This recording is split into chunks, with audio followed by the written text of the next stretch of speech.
Ngunit nakita ko po na halos kumpleto na po tayo dito po sa ating pong Google Meet. Kaya tayo po ay magpapaumpisa na po sa ating pong pag-aaral po sa gabi pong ito. Sige po, bilang opening song po, tayo pong lahat ay umawit sa 135. Page 135 po.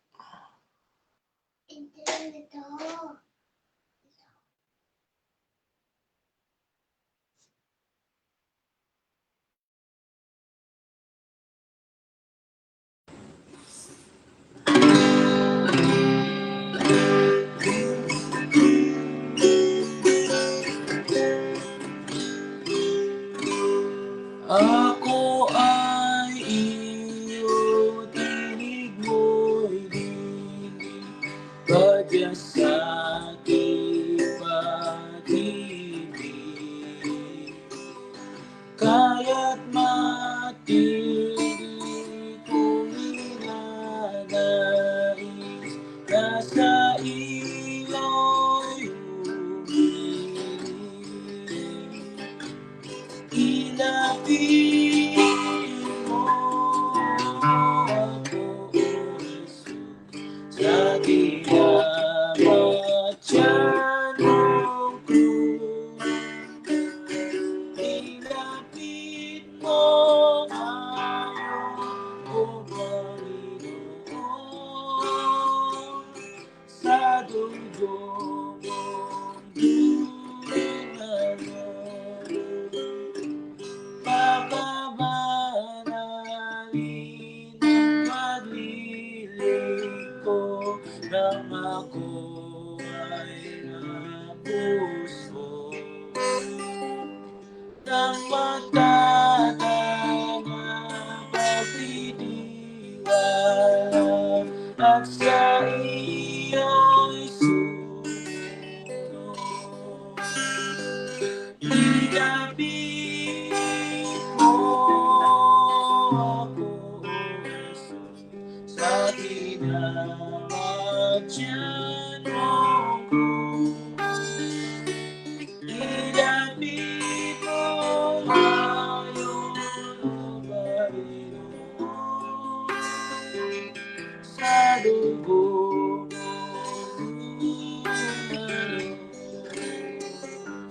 May kalaliman ang iyong pag-ibig, na di ko palilinig.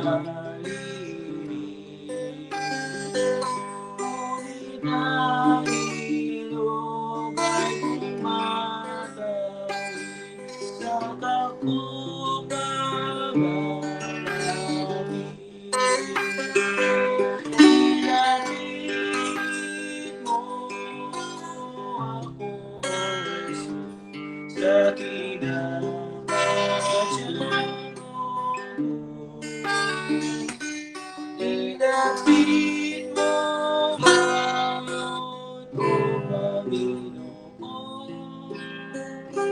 sa dugo mong dumalo.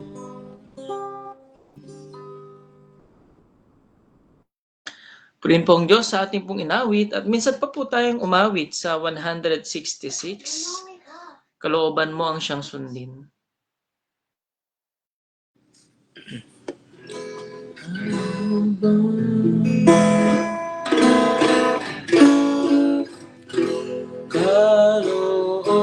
siyang sundin, putik ako nag-ugising,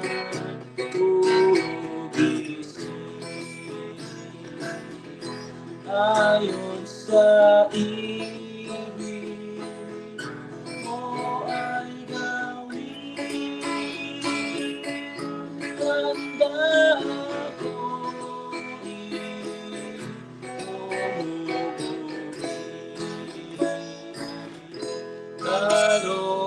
kalooban mo nawa'y gawin. Ako ay ngayon iyong subukin. Ako'y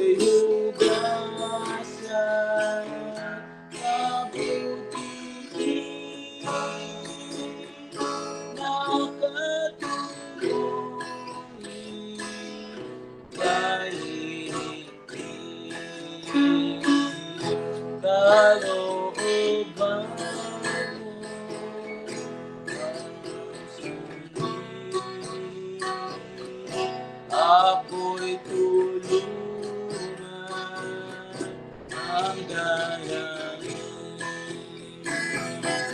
Kapangyarihan na iyong ipunin mo ang gabayan. Sundin mo ang iyong kalooban. Ako'y sakupin ng lubusan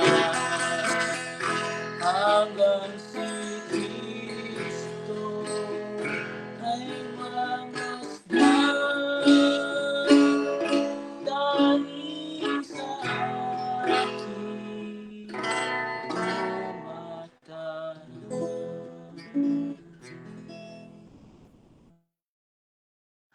Purihin pong Diyos sa ating pong mga inawit at sa ating pong opening prayer ay hingin po natin kay Brother Abel na tayo po'y kanya pong pangunahan. Sige po, tayo po ay manalangin. Amang banal, dakila at makapangalan po sa lahat. Muli po kami po'y nagpupuri at nagpapasalamat sa mabiyayang gabi na ibinigay po sa bawat isa po sa amin.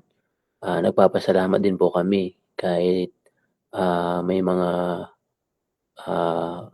bagyo ay patuloy pa rin ang inyo pong pagpapala at pangunguna rin po sa bawat isa po sa amin. Ang dalangin po namin nawa ay gabayan din po ang bawat isa po sa amin. Bigyan po kami ng katalinuhan na nagbubuhat po sa inyo nang sa gayon ang inyo pong nais para sa gabi pong ito, lalo tigit sa aming pong pag-aaral sa Aklat ng Pilipos, nawa ay gabayan at pangunahan din po at alalayan din po ang aming mga puso at isipan sa pakikinig ng iyong mga salita. At patuloy din po ang kapatid po namin na ginagamit po ninyo, si Brother Bison, ay pangunahan din po at gabayan lalo tigit sa kanyang physical na katawan. Sa gayon ay wala pong maging hadlang sa aming pong pag-aaral.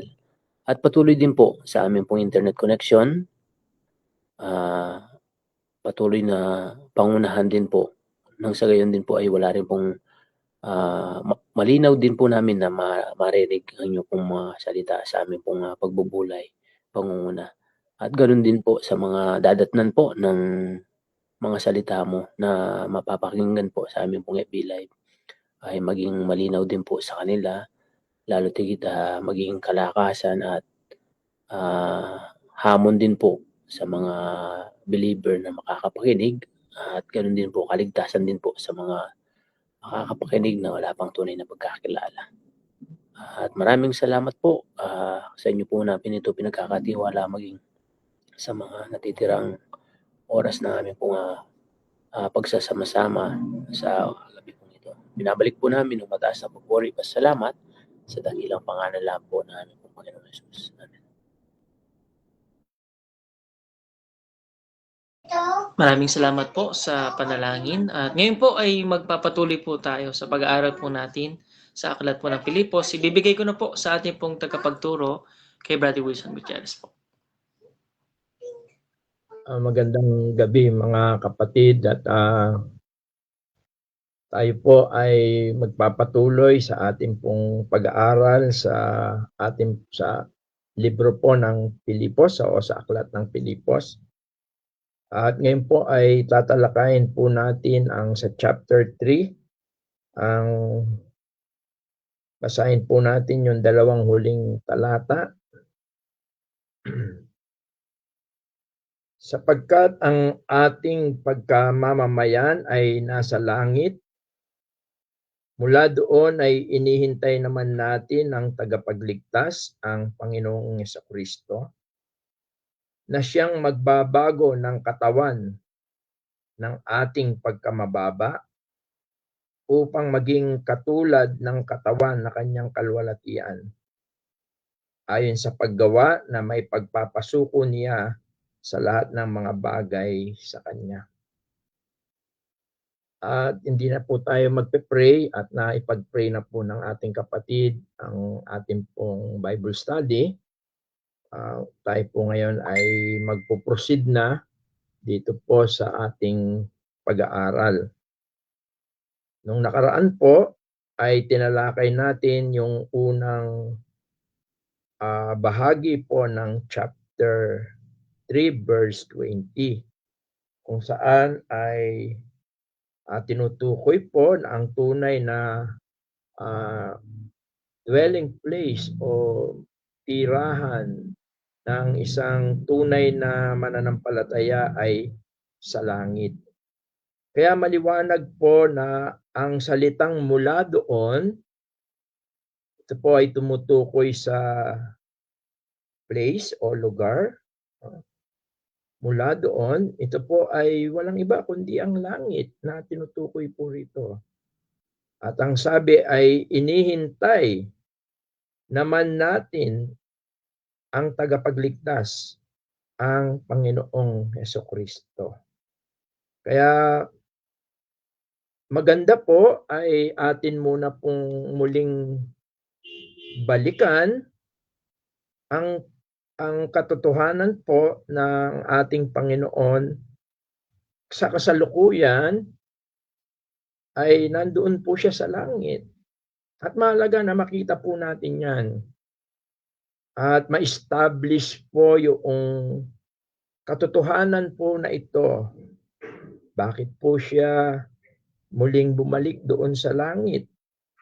Mahalaga po kasi yan sapagkat may kinalaman po yan sa mga susunod na mga talata dito po sa verse 21. Una po, maliwanag na ang tinutukoy po na lugar kung mula doon ay walang iba kundi ang langit. At alam po natin na ang ating Panginoong Hesukristo, nagmula din po siya doon sa langit. Kung titignan po natin doon sa John chapter 6, verse 33, bago po siya nagkatawang tao, siya po ay nandoon na sa langit. John chapter 6, verse 33.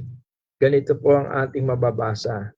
Sapagkat ang tinapay ng Diyos ay yaong bumaba sa langit at nagbibigay buhay sa sanglibutan. Alam po natin kung sino po ang tinapay ng buhay. Sapagkat ang ating Panginoong Yesus mismo, sinabi niya na ako ang tinapay ng buhay.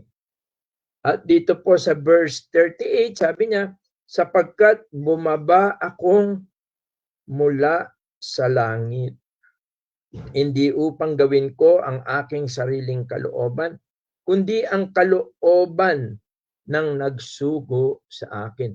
Maliwanag po ng ating Panginoong Hesukristo ay galing sa langit. At mayroon po siyang purpose, mayroon po siyang misyon. Kaya po siya ay pinadala ng Diyos Ama. Maliwanag po yan dito sa lupa.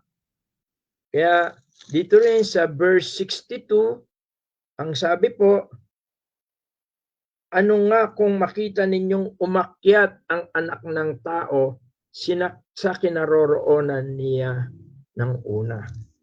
Kaya maliwanag po na ang ating Panginoong Yesus mula doon sa langit, siya po ay bumaba rito sa lupa. At alam po natin ang kanyang misyon. Alam po natin ang dahilan. Bakit po siya nagkatawang tao? Sabi nga dito sa Pilipos, Kapitulo 2, talatang 5,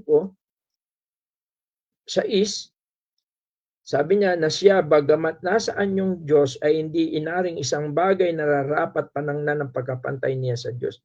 Kundi bagkus sinubad niya ito at naganyong alipin at nakitulad sa mga tao. At palibasa ay nasumpungan sa anyong tao, siya'y nagpakababa sa kanyang sarili, naging masunurin hanggang sa kamatayan o sa kamatayan sa krus.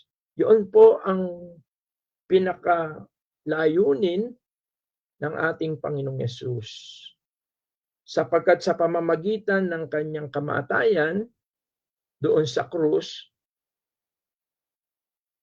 ay upang bigyan po niya ng lunas ang kasalanan, sapagkat walang sino mang makapagbibigay ng lunas sa kasalanan at sa nakaambang parusa ng kasalanan.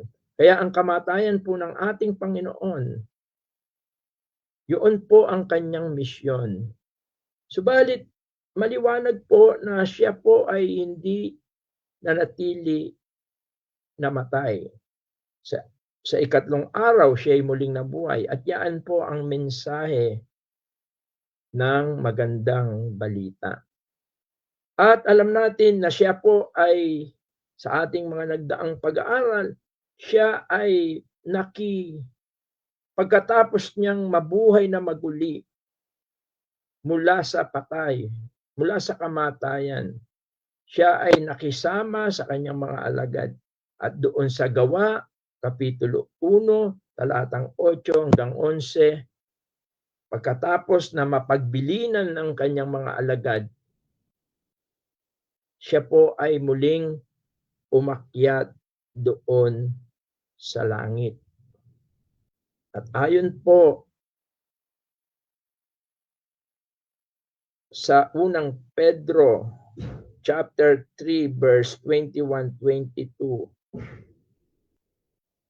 ngayon po ang ating Panginoong Jesucristo nakaluklok sa kanan ng Diyos. Sabi po doon sa 1 Peter chapter 3 verse 21-22. Sabi po, ayon sa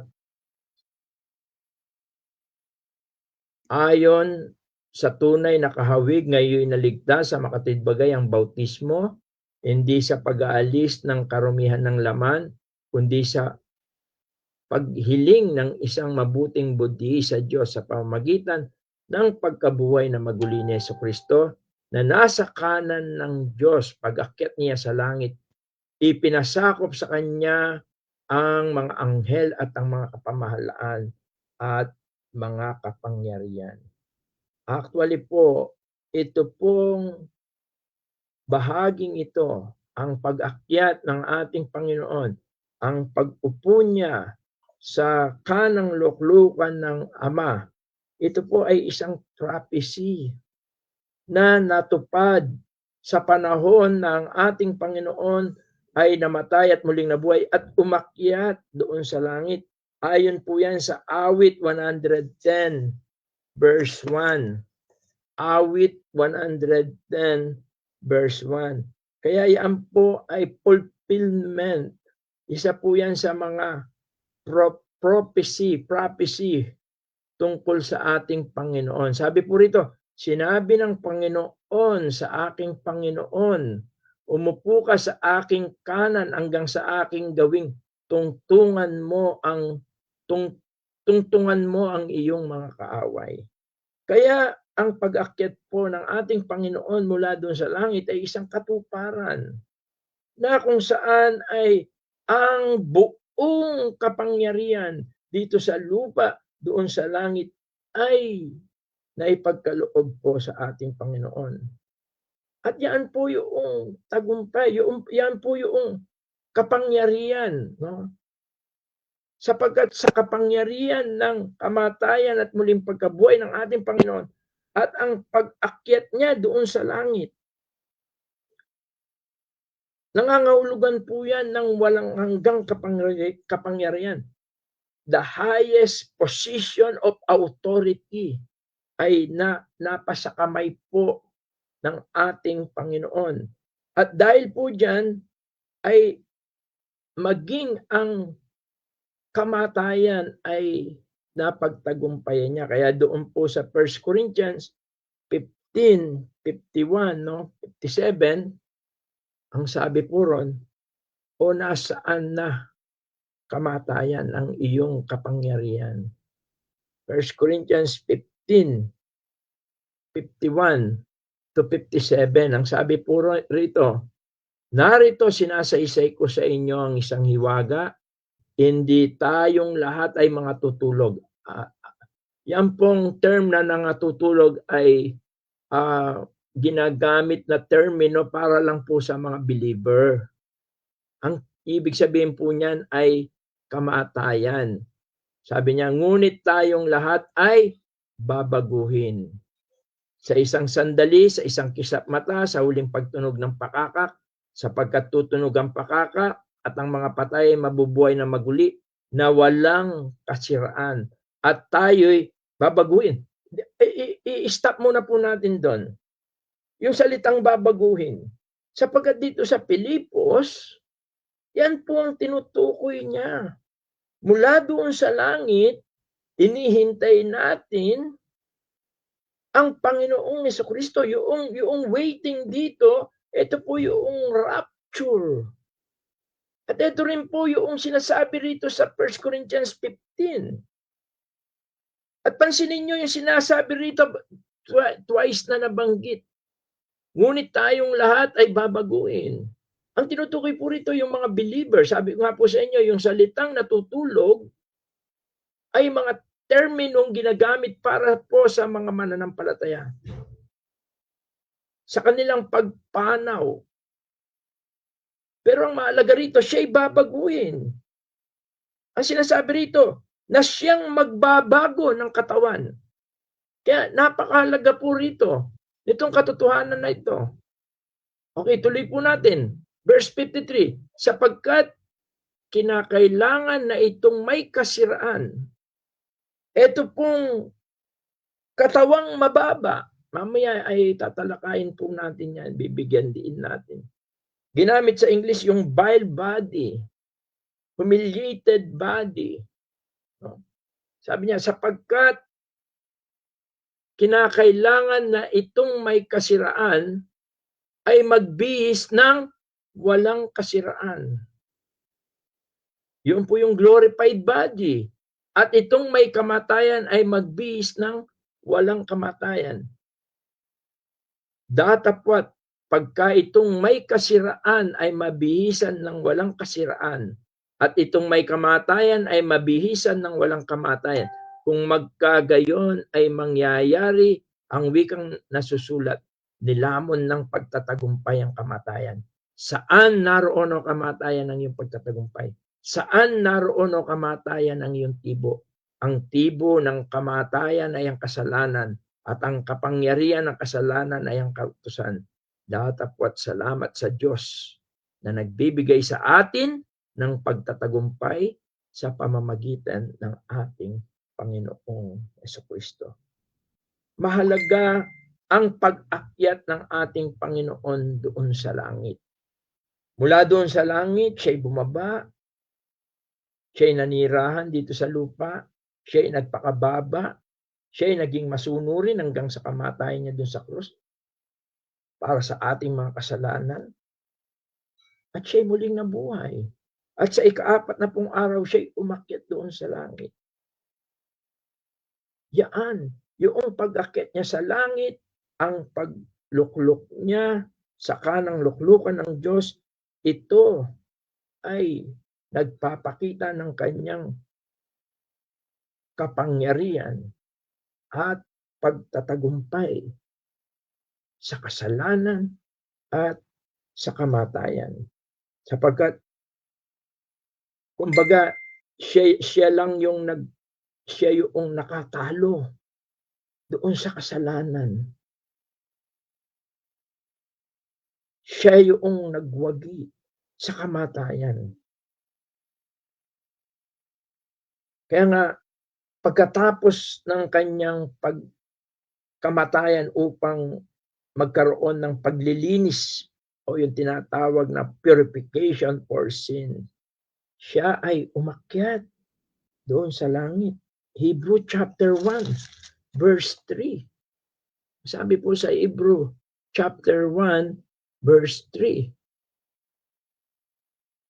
Palibasay siyang sinag ng kanyang kalwalatian at tunay na larawan ng kanyang pagka-Diyos at umaalalay ng lahat ng mga bagay sa pamamagitan ng salita ng kanyang kapangyarihan, ng kanyang magawa na ang paglilinis ng mga kasalanan. Ito yung kanyang kamatayan doon sa krus, ay lumuklok sa kanan ng karangalan sa kaitaas-taasan.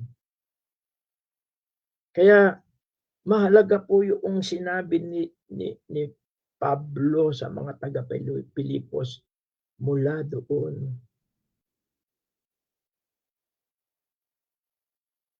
Sapagkat ang ating Panginoon po ngayon, nandun siya sa pinakamatayog na kalagayan. Nandun siya sa kanang luklukan ng Diyos. At maliwanag po na tinuturo po, sinasabi sa banal na kasulatan sa ating mga Biblia, kung anong ibig sabihin ng right hand, God's right hand. Hindi lang po ito posisyon, hindi lang po ito yung kalagayan niya ron. But ito po yung taglay ang kalakasan at kapangyarihan. Katulad po halimbawa, sabi nga, do not interpret the Bible, let the Bible interpret itself. Sa Exodus chapter 15 verse 6. Nagpapakita po ito na ang tinutukoy po ang right hand of God is power and strength, lakas at kapangyarihan. Sabi po dito sa Exodus chapter 15 verse 6, ang iyong kanan, o Panginoon, ay maluwalhati sa kapangyarihan. Ang iyong kanan, o Panginoon, ay dumudurog ng kaaway. At yan po ang kalagayan ng ating Panginoon. Pagkatapos po niya ng kanyang kamatayan doon sa krus, dahil sa ating mga kasalanan, sa ikatlong araw siya po ay muling nabuhay. After 40 days, siya po ay umakyat doon sa langit.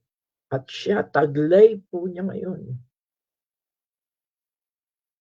ang walang hanggang kapangyarihan, kalakasan, upang durugin, upang pasukuin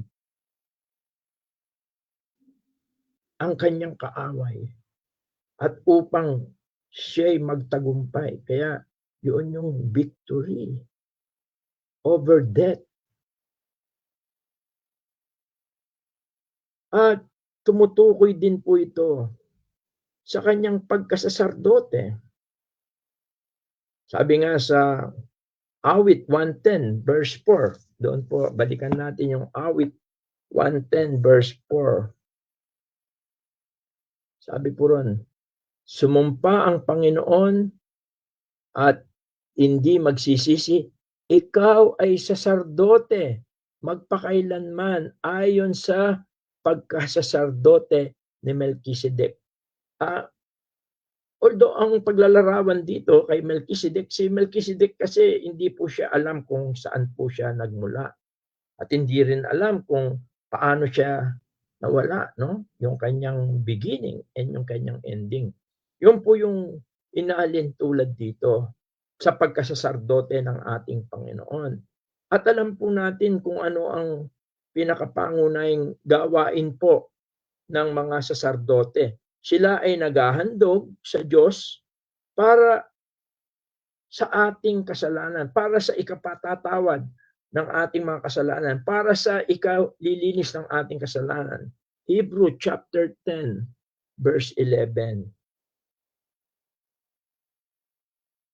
Ang sabi po sa Hebrew chapter 10 verse 11, sabi niya, at katotohanan, ang bawat saserdote na araw-araw ay nangangasiwa ng patayo at naghahandog na madalas ng gayon ding mga hain, yung mga hayop, no, na hindi makaalis kailanpaman ng mga kasalanan.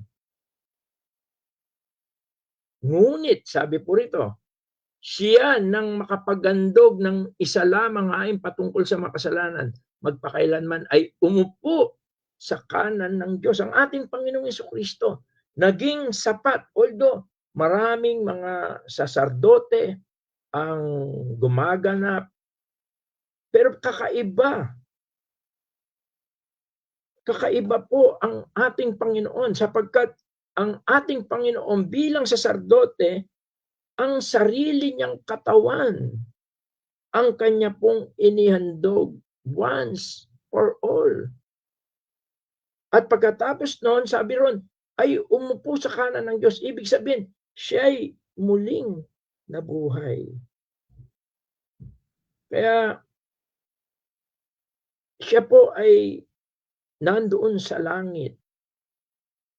Taglay ang kapangyarihan para pasukuin, to overcome death. At siya ay tulad ng isang saserdote. At siya rin po ay doon sa awit 110, verse 2, siya ay itinulad din sa hari.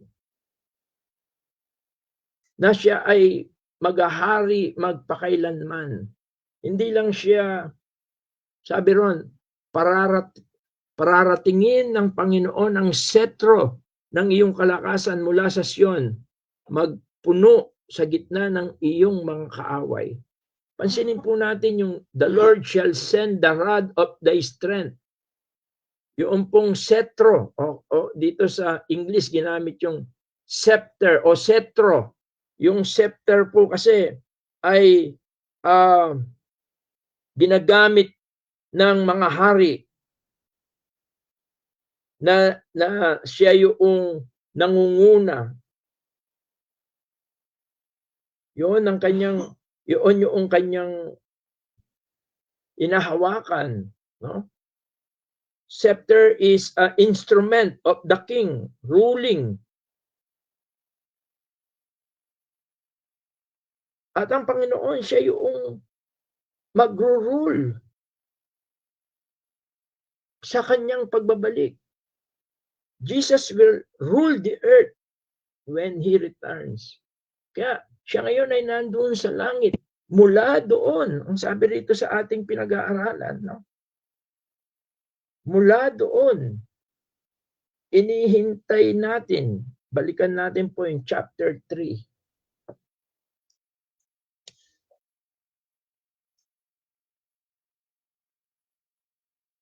Inihintay naman natin ang tagapagligtas, ang Panginoong Jesucristo. Yung salitang waiting,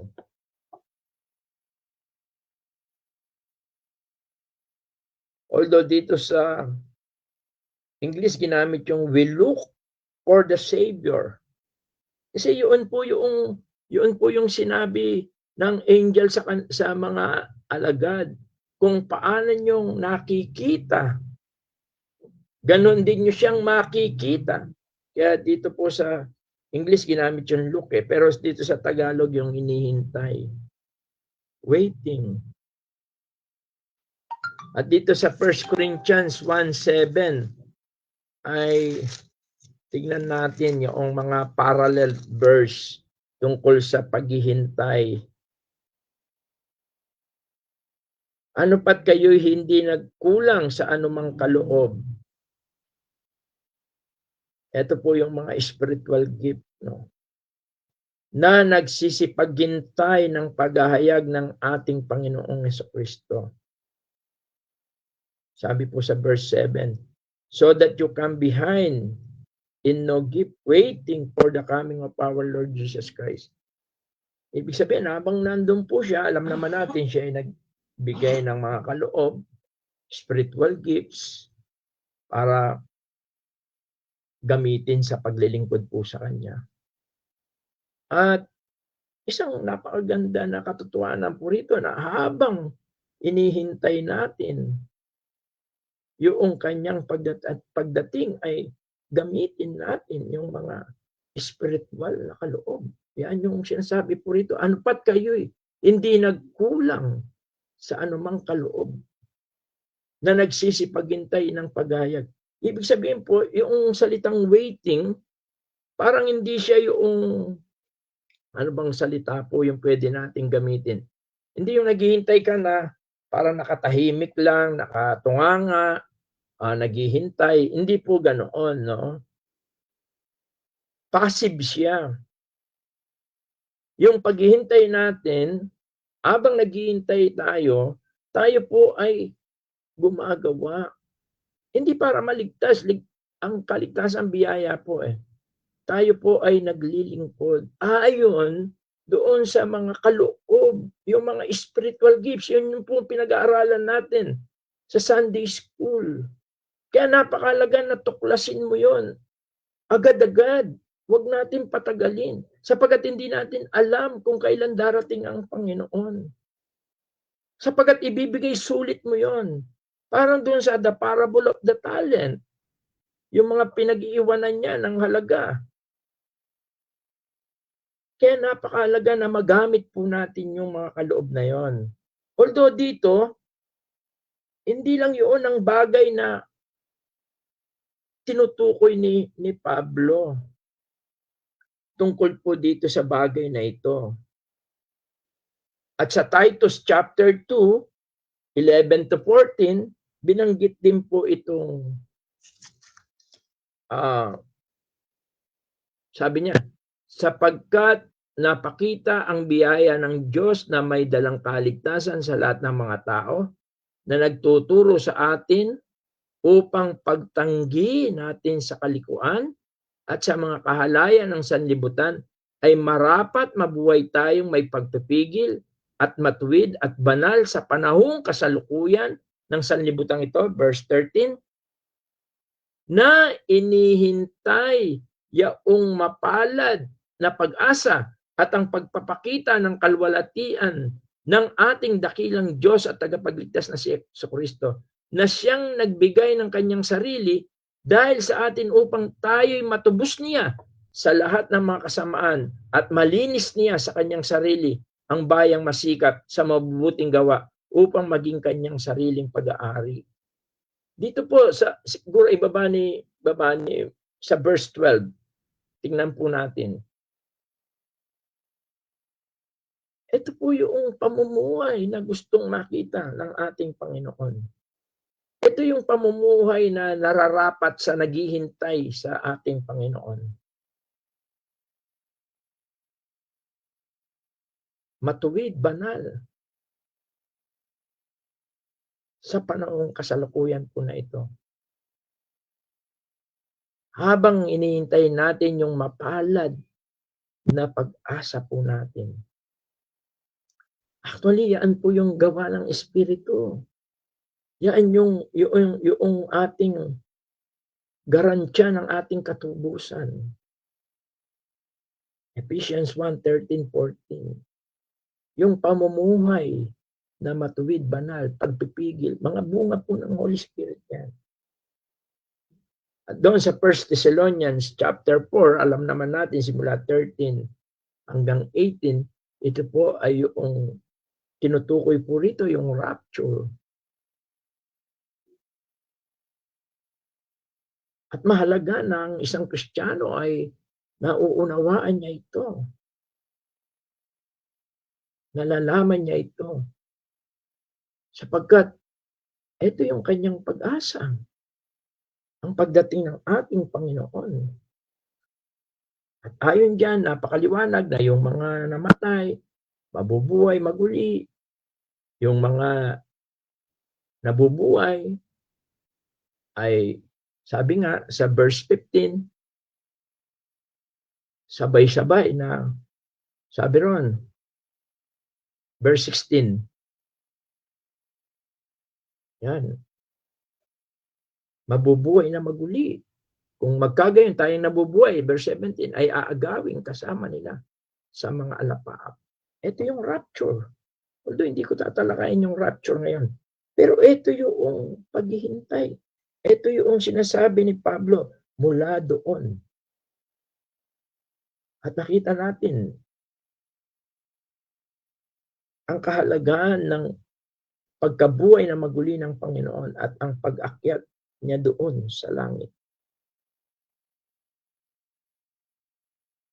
Sabi niya, At hinihintay natin yung mapalad na pag-asa po natin. At habang hinihintay natin, maganda, naglilingkod tayo sapagkat binigyan naman tayo ng kapangyarihan, ng kakayahan, ability to serve the Lord habang naghihintay po tayo. At ibinigay niya rin ang kapangyarihan na tayo ay makapamuhay as a guarantee, as a bilang garantya, earnest, deposit na tayo nakakatiyak. Kaya yung new life, yan ay nakakatiyak tayo na makakamtan natin itong pagdating ng Panginoon, yung tinatawag na glorified body. Kaya gusto ko pong tignan natin po ito. Kasi ang sabi niya, mula doon, hinihintay naman natin ang tagapagligtas. Maliwanag na sa pagdating ng Panginoon mangyayari po ito, na siyang magbabago. Kaya yung salitang magbabago, yun doon sa unang Korinto 15, ang tinutukoy doon, kailan magaganap ito? Sa panahon ng rapture. Although, sa English, ginamit po na yung katawan natin na babaguhin. Who shall change our vile body? Yung vile body. Tinignan ko po yung Vine's Dictionary. Sabi niya, extremely unpleasant. Little worth, little value. Yung etymology word po ng bile ay galing sa Latin na bilis. Low value. Yan po itong katawan, tinutukoy niya. Pero biblically, ang gusto pong sabihin nito, yung ating pong katawan na ito yung corruptible bodies. Subject to decay, suffering, and ultimately death. As a result of the fall, yung pagkahulog ng tao sa kasalanan. Kaya, ano man ang gawin po natin, ano man effort natin, itong katawan po natin, kahit na ano pang gym natin, exercise natin, vitamins natin, ito pong katawan natin darating na ihina.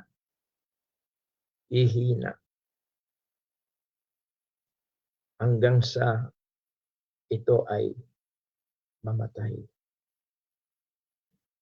At yan ay nagpapaalala sa ating kalagayan as a sinners. Yung epekto ng kasalanan. Kahit na ano pong gawin natin, kahit na anong gawin pagandahin natin, kahit na anong imbentuhin ng siyensya, ng pagpapabata, ngayon pong panahon natin, milyong halaga yung isinasaksak para kahit paano ay maibisan yung mga kulubot, maging yung balat.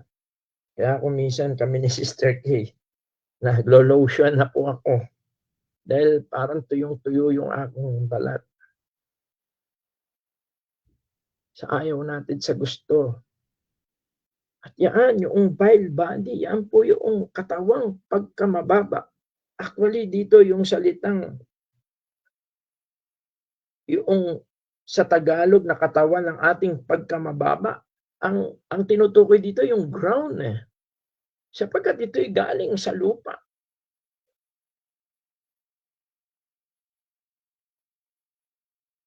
At yan yung kalagayan natin. Kaya sabi nga doon, tingnan natin yung question doon sa 1 Corinthians 15. May tanong doon 1 Corinthians 15 po. Doon sa 35 and 36, sabi rito, Datapwat sasabihin ng iba, paanong muling bubuhay ng mga patay? Natanong na ba natin yun? Paano kaya mangyayari nun? Alam natin, mabubuhay, may pagkabuhay na maguli. Pero ang sabi rito, paanong muling bubuhay ng mga patay? At anong anyo ng katawan ang iparirito nila? Sabi rito, ikaw na mangmang, ang iyong iniasik ay hindi binubuhay maliban akong mamatay.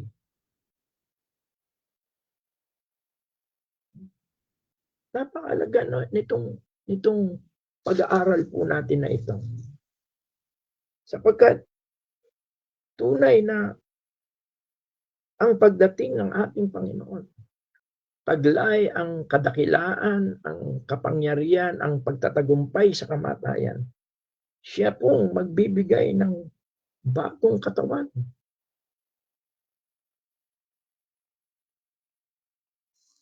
Doon sa binasa natin, 1 Corinthians 15.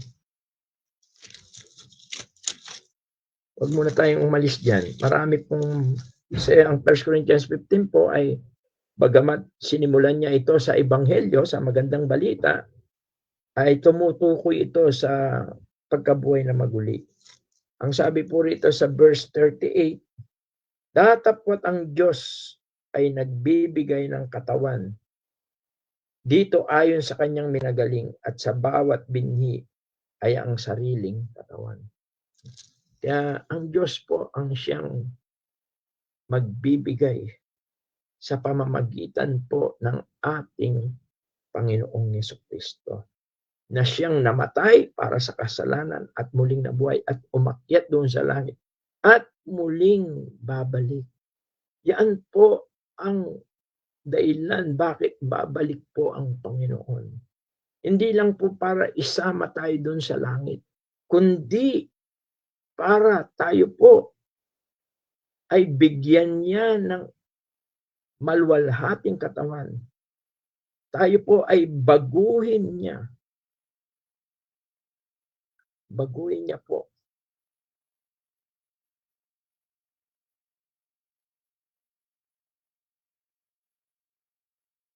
At yun po ang sinasabi rito. Mula doon ay hinihintay naman natin ang tagapagligtas, ang Panginoong Jesucristo, na siyang magbabago ng katawan ng ating pagkamababa. Itong katawan na nabubulok, sabi nga po rito sa 1 Korinto, verse 53, sapagkat kinakailangan na itong may kasiraan, for this corruptible ay mabihisan ng walang kasiraan. Ito po yung glorified body. At itong may kamatayan ay magbihis ng walang kamatayan.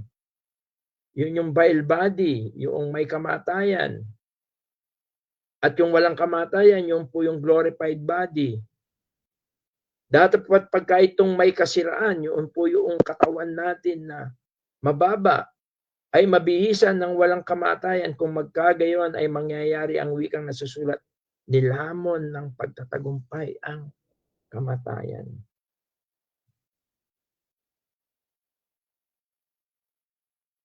Kaya mahalaga po ito.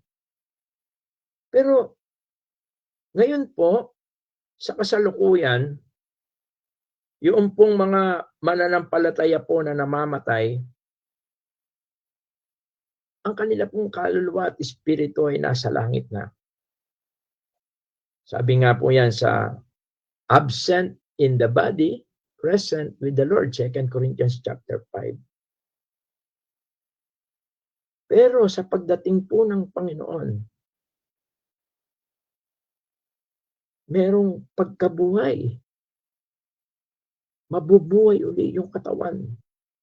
Kaya lang hindi na po siya katulad ng katawan na ito na nabubulok. Kundi ayon po dito, mangyayari po yon. Kaya nga doon sa 1 Thessalonians, yung mga nangamatay, natutulog ay babangon. at yung mga nabubuhay ay mapapalitan. At dito po para makita po natin yan sa John chapter 5 verse 28 to 29.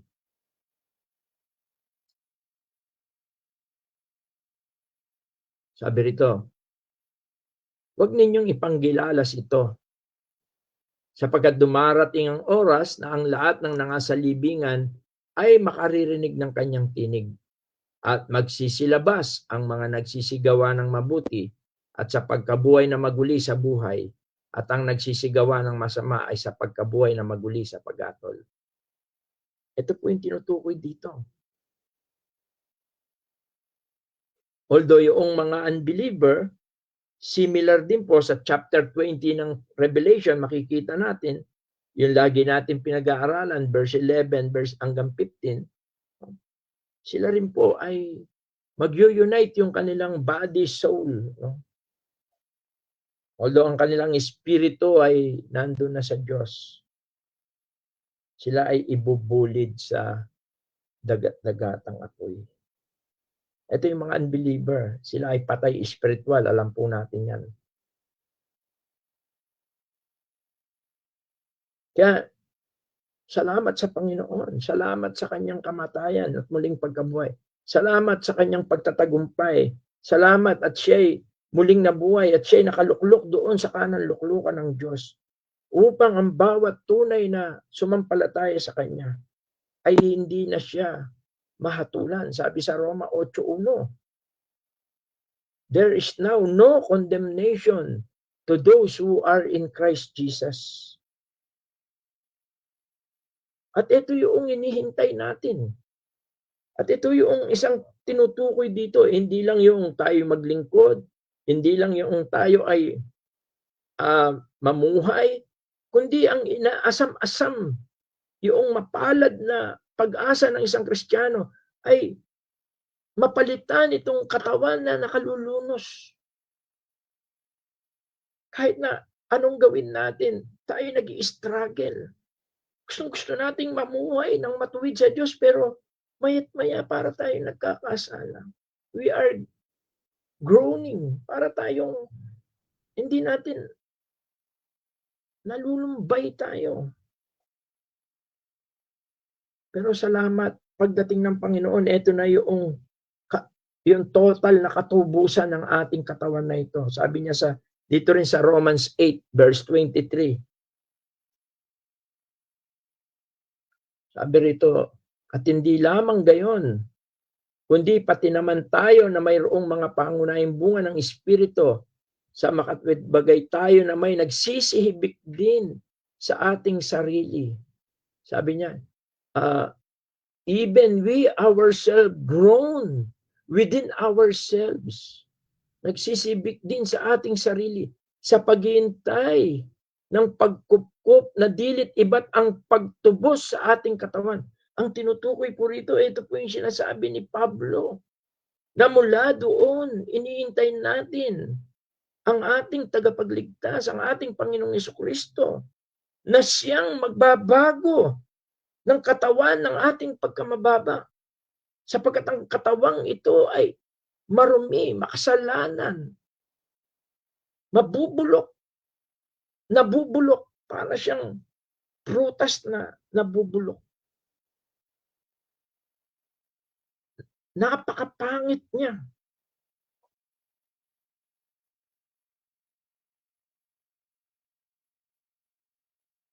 Subalit salamat, meron tayong pag-asa. Marami akong karamdaman. Hindi nawawala.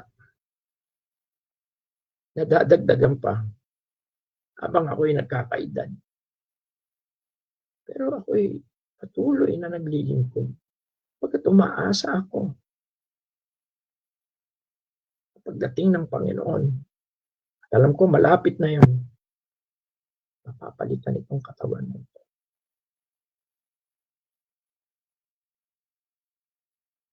Sa 2 Corinthians 5:2, sinabi niya rin yun, groaning, naiihibik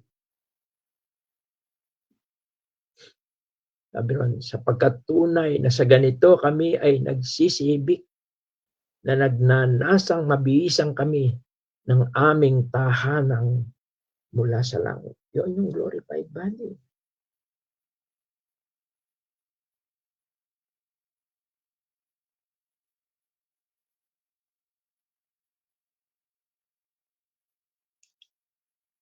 At alam natin, at ayon dito sa ating pinag-aaralan, ang glorified body, ang sabi rito, upang maging katulad ng katawan ng kanyang kalwalatian. Although binanggit dito sa uli yung kanyang kapangyarihan. Parang sinasabi, it is possible. He can make it. Magagawa niya ito. Dahil siya ay makapangyarihan. Siya ay nandoon sa langit. Siya ay Diyos na makapangyarihan.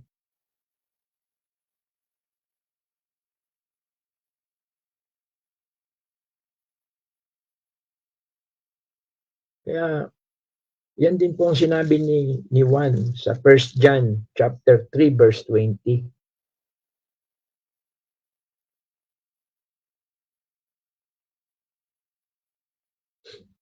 Sabi niya, sapagkat kung inahatulan tayo ng ating puso, 1 John chapter 3 verse 2 ata yan. Sorry, dali, tingnan ko lang.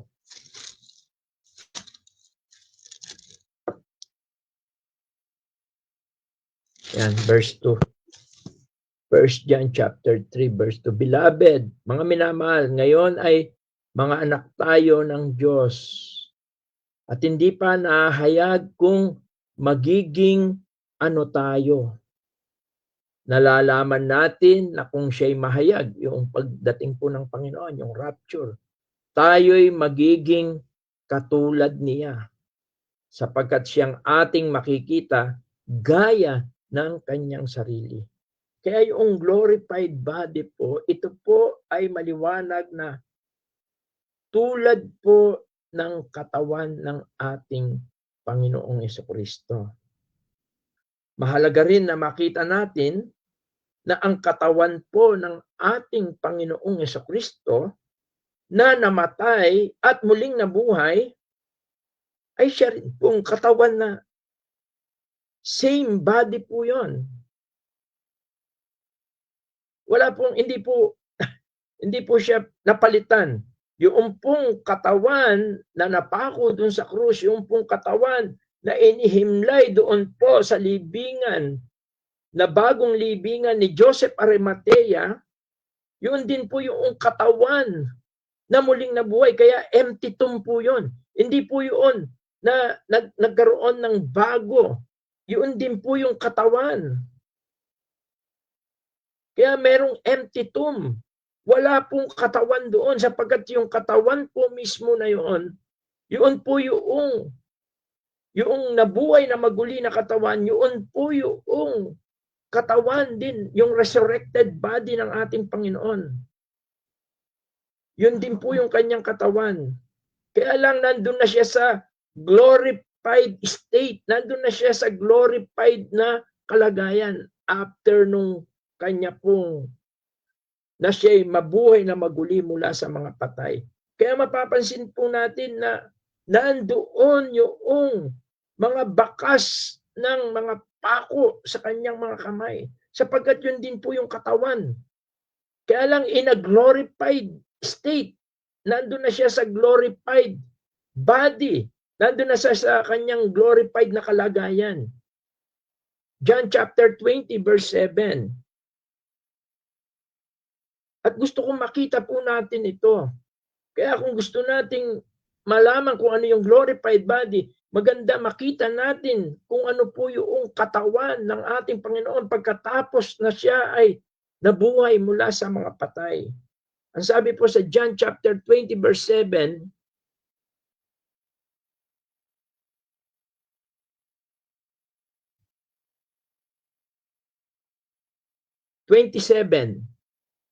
John 20, verse 27. Nang magkagayoy, sinabi niya kay Tomas, idaiti mo rito ang iyong daliri at tignan mo ang aking mga kamay. At idaiti mo rito ang iyong kamay at isuot mo siya sa aking tagiliran. At huwag kang di mapanampalatayain, kundi mapanampalatayain. Sumagot si Tomas at sa kanya sinabi, Panginoon ko at Diyos ko. Alam natin ang istorya po na ito. Sa unang pagpapakita po ng ating Panginoon sa kanyang resurrected body, absent si Tomas at ibinalita ang pagkabuhay na maguli ng ating Panginoon ng buong galak kay Tomas ng mga kasamahan niya. Pero hindi siya naniwala. Kaya itong pagkakataon na ito ay nagpakita ang Panginoon, yung kanyang resurrected body. At maliwanag na pagkilanlan ni Tomas ang Panginoon dahil dun sa kanyang mga sugat. Kaya ganun na lang ang pagsamba.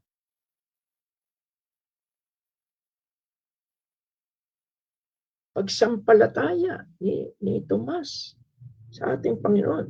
At ito yung isang katotohanan na ito yung resurrected body. Ibig sabihin, nandun yung pagkakilanlan. At sa Lucas chapter 24 verse 39, ang katawang ito ay nahawakan. Hindi siya apparition, hindi siya yung parang kahawig. Hindi po.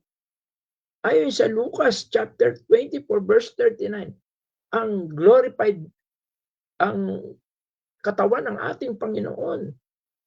Ang sabi po rito, tignan ninyo ang aking mga kamay at ang aking mga paa. Ako rin nga, hipuin ninyo ako.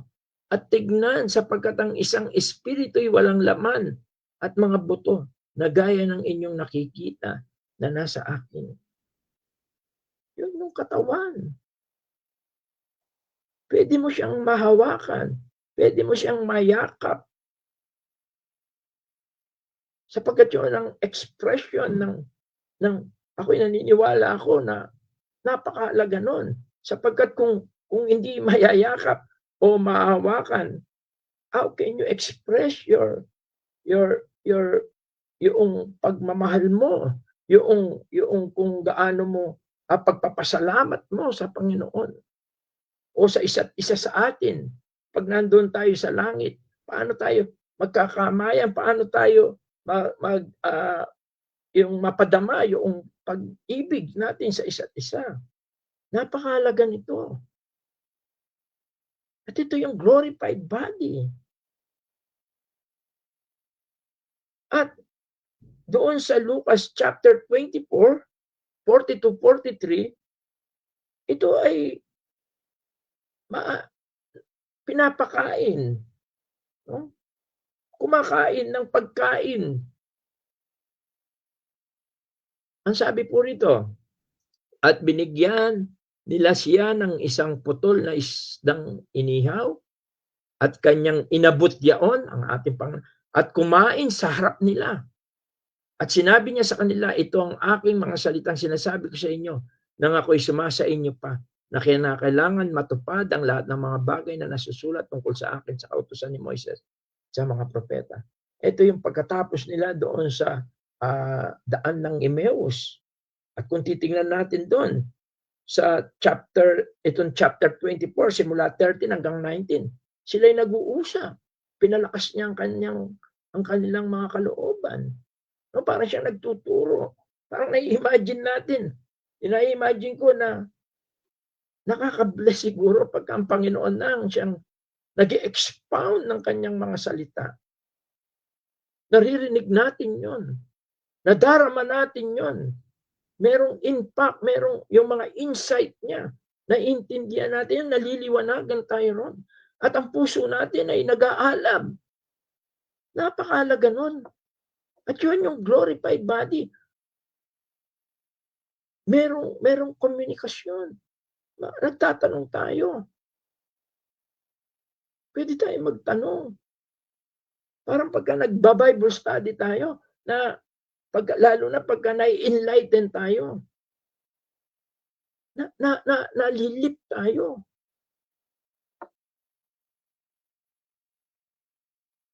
At yan yung glorified body. At ang napakaganda pa po nito at kahanga-hanga, talagang ang hirap ma-imagine. Ang ating Panginoon sa John chapter 20 verse 19. Makikita po natin na kahanga-hanga ang katawang malwalhati po na ito na naghihintay sa isang mananampalataya. Sabi niya, nang kinahapunan nga ng araw na yaon, ng unang araw ng sanglinggo, at nang nangapipinid, ibig sabihin, nakasarado yung pinto, kinaroroonan ng mga alagad. Dahil sa katakutan sa mga Hudyo, ay dumating si Jesus at tumayo sa gitna nila. At sa kanila sinabi, kapayapaan ang sumainyo. Ito po yung isang bagay na hindi ko talaga po ma-imagine kung siya ba ay dumaan doon sa pinto na nakasarado o siya'y biglang he could appear, no? Suddenly appear. Parang doon din sa Mark chapter 16 verse 12. Siguro tignan natin. Sabi ron, at pagkatapos ng mga bagay na ito ay napakita siya sa ibang anyo sa dalawa sa kanila nang sila'y naglalakad na patungo sa bukid. Nagpapakita siya in different forms. At kung minsan bigla-bigla siyang lilitaw, no? O kung ito ay isang bagay na hindi ma-imagine, pero ito po yung glorified body. At ito rin pong katawan na ito yung umakyat doon sa langit. Yun yung nakita ng mga alagad, yun yung sinabi doon sa Acts chapter 1 verse 9 ng anghel. Anong tinitingin ninyo? At alam natin na magaganap po na ang lahat ng yan sa panahon na pagdating ng ating Panginoon. Yan yung blessed hope natin. Hindi lang yun tayo iakyat sa langit. Kung tayo iakyat sa langit, ito ring katawan na ito ay parang palagay ko hindi tayo magiging maligaya. Subalit salamat sa Diyos. Napaka-perpekto ng kanyang karunungan, kapangyarihan. At ito ay nakakapanabik, mga kapatid.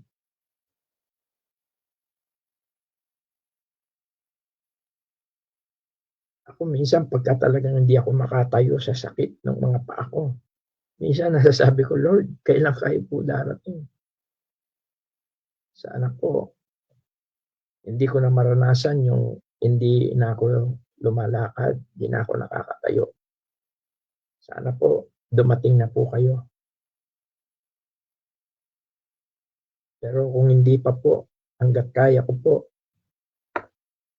maglilingkod po ako, abot sa aking kakayahan ay binagkakaloob po ninyo. Yun ang panalangin ko. Pero nakakasabik po ang bagay na ito na meron tayong mapalad na pag-asa. Mayroon tayong kalwalatian na hinihintay. Ito po yung glorification. Kaya sa Valenzuela po, tinatalakay ko yung tense of salvation, yung past tense, present tense, and yung future tense. Yung past tense, yun po yung ito po yung justification. Yung present tense, ito po yung sanctification. Regeneration yung una, yung pagtahan ng Espiritu. At yung paglago ng pamumuhay sa Espiritu, yun yung sanctification. At ito po yung glorification. Ito po yung future tense. At ito pong glorification na ito yung completion noong salvation po natin. yung kaganapan noong kaligtasan po natin simula sa kasalanan. Kaya purihin po ang Panginoon. Naway tunay na ang bawat isa po sa atin ay panabikan po ang bagay na ito. Kaya nga ulitin ko po, sabi ni Pablo, sapagkat ang ating pagkamamamayan ay nasa langit, mula doon ay hinihintay naman natin ang tagapagligtas, ang Panginoong Jesucristo, na siyang magbabago ng katawan ng ating pagkamababa upang maging katulad ng katawan ng kanyang kalwalatian ayon sa paggawa na may pagpapasuko niya sa lahat ng mga bagay sa kanya. Purihin po ang Panginoon, pagpalain po. Naway, ang bawat isa po sa atin ay tunay po na panabikan ang pagdating ng ating Panginoon. Sapagkat ito po ang kaganapan ng kaligtasan po natin sa kasalanan. Tinatawag nga na perfection. Sapagkat aalisin niya na tayo sa presensya at kapangyarihan ng kasalanan. Tayo po'y manalangin. Ama, maraming salamat po sa gabing ito. Salamat po at bagamat ang aming katawang lupa ay humihina, nasisira, madaling magkasakit, maaring magka-cancer, maaring anuman, ay napakarupok, very fragile, madalas nagkakasala, nagdudulot ng kalumbayan, sakit, hapdi, lungkot sa buhay na ito. Pero salamat po, O Diyos. Meron kang inihanda para sa amin sa pamamagitan ng aming Panginoong Jesucristo na siyang namatay para sa aming mga kasalanan at muling nabuhay at umakyat sa sangkalangitan, umupo sa kanang luklukan mo upang ipagkaloob ang kanyang tagumpay sa kamatayan. Salamat po. At upang kami po ay mabigyan niya ng maluwalhating katawan tulad po ng kanyang katawan. Naway panabikan po ng bawat isa po sa amin ang katotohanan ito. At salamat, darating po ang aming Panginoon at tutuparin po ang bagay na ito. At abang hinihintay po namin, tulungan mo po kami na gamitin po namin ng mga espiritual na kaloob sa paglilingkod po namin sa iyo. Gamitin po namin ang buhay po namin.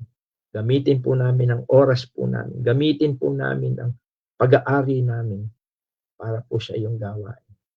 Sapagkat alam po namin na hindi po mawawalan ng kabuluhan ang paglilingkod po namin sa iyo. Salamat po, naway tunay na napagpala mo kami sa mga katotohanan ito. At muli mong binuhay ang aming pag-asa, ang aming paghihintay sa pagdating po ng aming Panginoon. Ang lahat po ng ito ay aming samot dalangin sa makapangyarihang pangalan po ng iyong bugtong na anak na si Jesus. Amen. Good evening and God bless po. Baka po meron tayong mga tanong.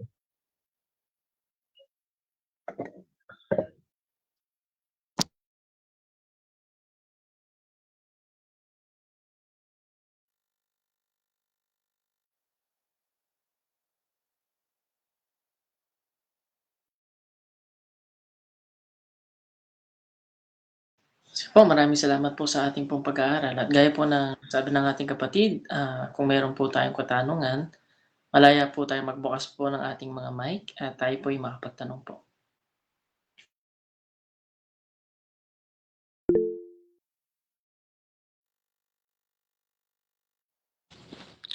Question lang po. Bali po, dun po sa pag-aaral po natin, nakita po natin na habang pong hinihintay po natin yung pong, yun nga po, yung pagdating po ng Panginoon, yun dun sa ating pong paglilingkod. Paano naman po pagka yung isa pong mananampalataya ay pumanaw po dun po sa kanyang pagpanaw? Kasi po kanina nabanggit din po yung same po yung katawan, yung body. Dahil nga po yung sa Panginoong Jesus, yung empty tomb. Paano naman po yung pong mga nagpapa-cremate po? Meron po bang, kumbaga po meron po bang, tungkol po sa Bible yung about sa cremation po, yung pong mga kumbaga po hindi po yung katulad po nung nililibing, parang gano'n po. Kung okey po ba yung gano'n po?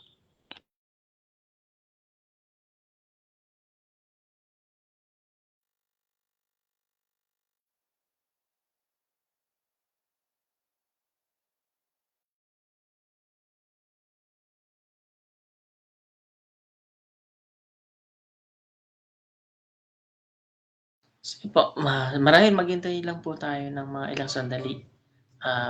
Possible po nag-break lang po si Brother Wilson po.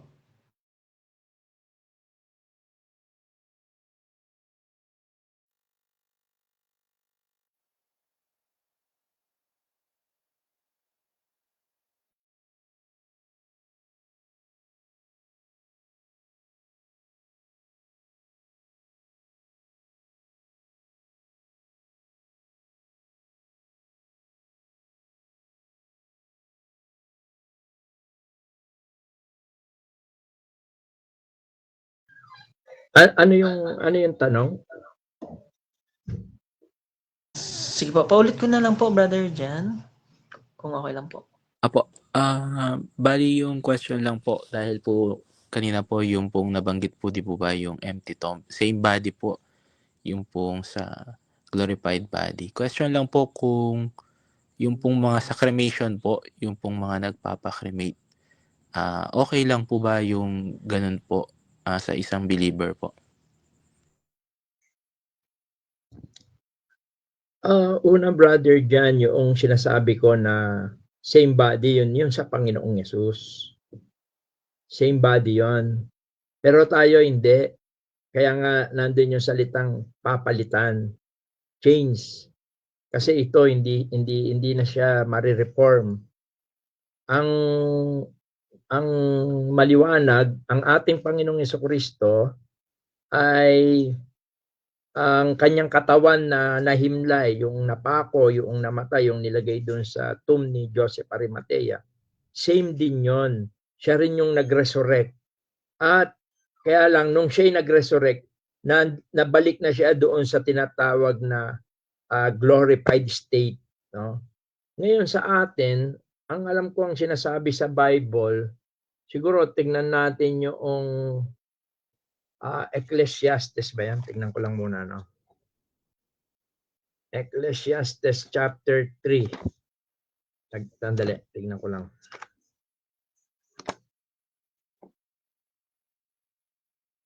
Siguro tumingin tayo ng mga reference.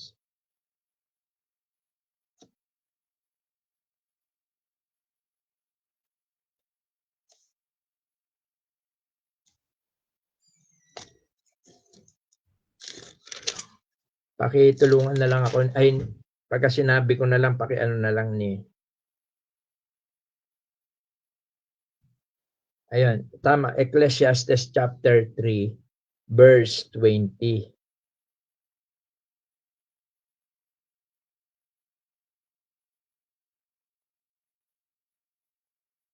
Ang sabi riyan, lahat ay nagsisiyaon sa isang dako, lahat ay buhat sa alabok, at lahat ay nauuwi sa alabok uli. Actually, yaan yung yung katawang pagkamababa natin, yung vile body natin, kaya marupok siya na actually even yung nung simula nung nagkasala ang tao ay ayan nga ang sabi niya sa alabok siya uuwi, no? Thus, sabi sa English chapter 3 verse 20, all go unto one place.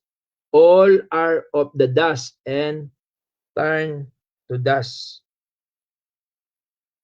Lahat ay buhat sa alabok. At makikita natin yan doon sa Genesis chapter 3 verse 19 hanggang 20. Genesis chapter 3, sabi niya, sa pawis ng iyong mukha ay kakain ka ng tinapay hanggang sa ikaw ay mauwi sa lupa sapagkat diyan ka kinuha, sapagkat ikaw ay alabok at sa alabok ka uuwi. Yan na yung siya nung i-pronounce na yung parusa, no? Kaya ang tanong ni Brother John, anong masasabi natin doon sa cremation? Kasi yung cremation parang sinusunog no? Ako siguro, kung ako yung tatanungin,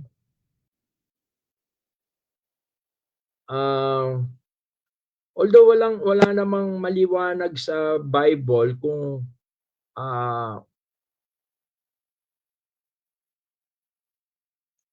tingnan ko lang. Baka magkamali kasi ako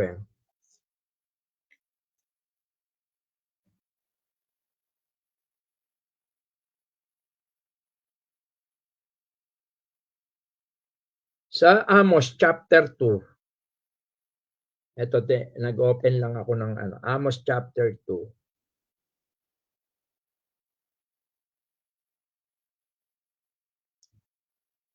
Verse 1.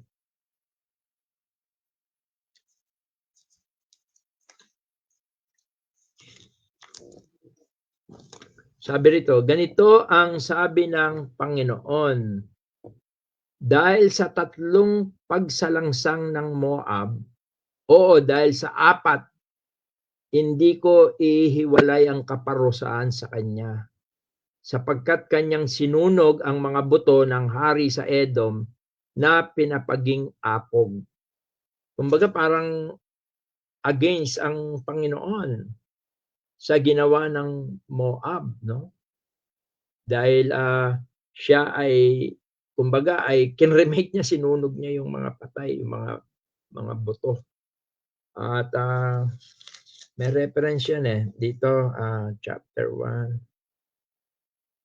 6. Chapter 6. Tingnan lang natin kung related siya.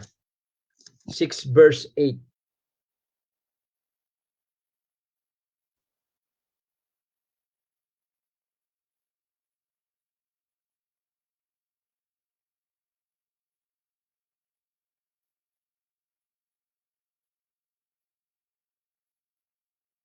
Hanggang 10, no? Ang sabi niya, ang Panginoong Diyos ay sumumpa sa kanyang sarili. Sabi ng Panginoon, ng Diyos ng mga hukbo, aking kinayayamutan ang karilagan ng Jacob at aking kinapopootan ang kanyang mga palasyo. Kaya't aking ibibigay ang bayan 10 ng lahat na nandoon. Verse 9.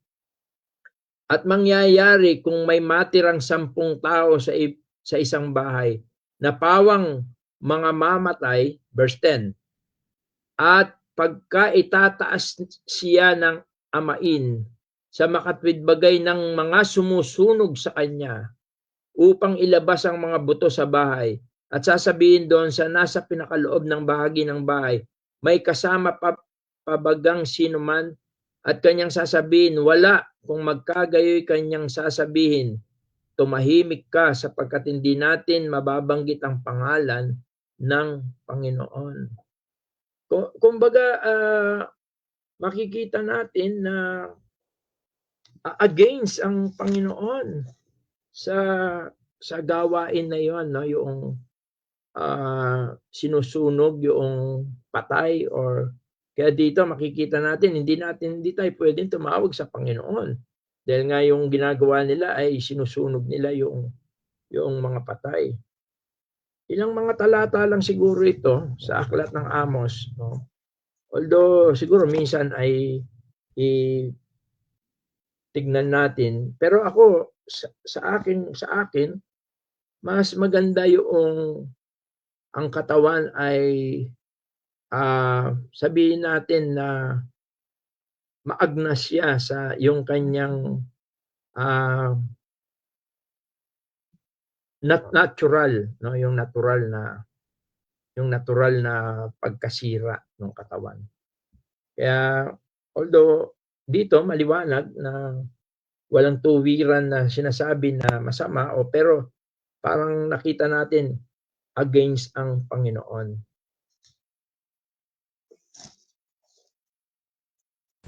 Thank you po, Brother Wilson.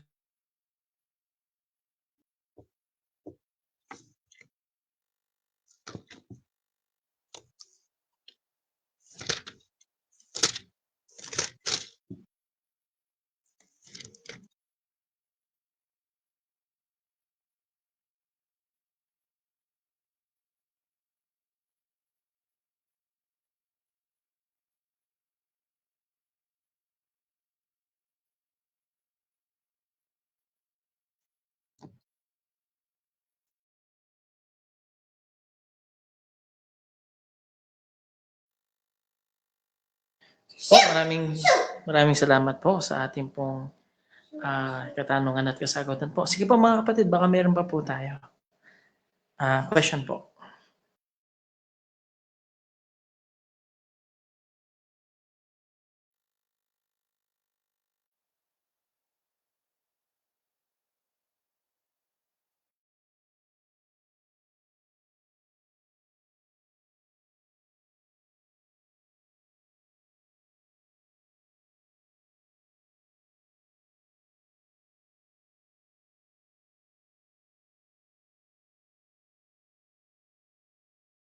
Okay, wala na po ba tayong mga katanungan po?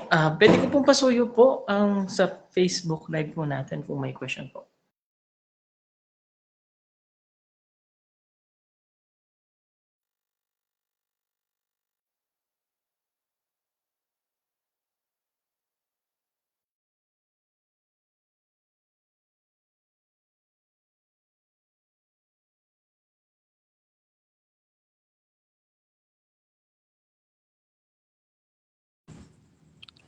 Ngayon po, Brother Anthony, wala po sa live.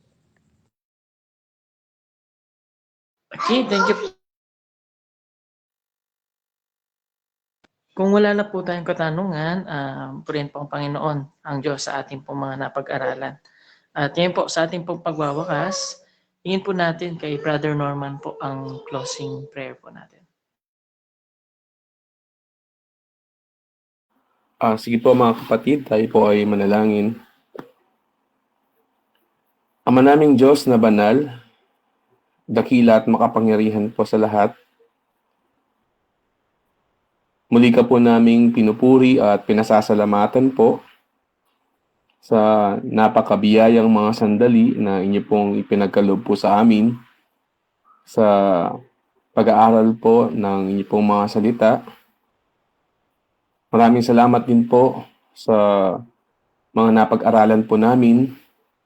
Katulad po ng hamon po ng amin po napag-aralan na may pananabik namin po na inaasahan po ang pagbabago ng katawan po namin. Isang malwalhating katawan na katulad po ng amin pong Panginoong Hesus. Bagamat sa kasalukuyan, ang katawan po na meron po kami ay katawang makasalanan, katawang nabubulok, katawang may pagkamababa at iuuwi sa lupa. Sa oras po na ito, ay nawa maging kagalakan po ang mga bagay na darating po sa hinaharap sa aming mga sumampalataya sa inyo pong bugtong na anak na si Jesus. At habang nandito po kami sa katawan na makasalanan, patuloy po kami na nagpapalinis po. Patuloy po kami na humihingi po ng kapatawaran at patuloy din po na humihingi po ng patnubay po ninyo sa tulong po ng itong banal na Espiritu upang makabahagi po sa inyo pong mga gawain sa paglilingkod po sa inyo pong banal na harapan. At patuloy po ay tulungan niyo po kami sa patnubay po ng inyong banal na Espiritu na makalakad po sa inyong pong kalooban at masumpungan po na ipinamumuhay po ang inyong pong mga salita habang hinihintay po namin ang malwalhati po ng katawan po na ipagkakaloob po ninyo. At patuloy po na kami nagpapasalamat din po, Ama, sa inyo pong anak na patuloy po na ginagamit. Bagamat marami pong mga dinaramdam po sa kanya pong katawan, physical. Katulad po ng napapag-aralan po namin, nakikita din po sa aming pong kapatid ang kagalakan po sa paglilingkod po sa inyo. Kaya patuloy po namin siyang ipinapanalangin po na bigyan po ng kagalingan po at patuloy din po na hindi po maging balakid po ang kanya din po mga nararamdaman po sa kanya pong pagpapatuloy po sa paglilingkod po sa inyo. Maging ang bawat isa po sa amin na bagamat may mga karamdaman din po ay patuloy nawa hindi po ito maging dahilan ng aming pong paghina sa aming pong pananampalataya. Pagkus patuloy po na magpatuloy ng bawat isa po sa amin sa paglilingkod po sa inyo. Maraming salamat po, Ama, sa mga katotohanan po ng iyong mga salita na nagdala po sa amin ng tunay na kagalakan at pag-asa. Patuloy nawa, ingatan niyo po ang bawat isa sa gabi pong ito, sa amin pong pagpapahinga, at patuloy din po sa amin pong buhay, kayo pong amin pong maging patnubay. Dalangin din po namin ang mga gawain po sa buong linggo po na ito. Kayo pong amin pong inahasahan na mangunguna po sa bawat isa po sa amin. Ang lahat pong ito ay amin pong isinasamo at idinadalangin sa tanging pangalan lamang po ng iyong bugtong na anak na si Kristo Jesus. Amen. Good evening po. God bless po. Thank you po. God bless po. Good evening at God bless po sa ating lahat.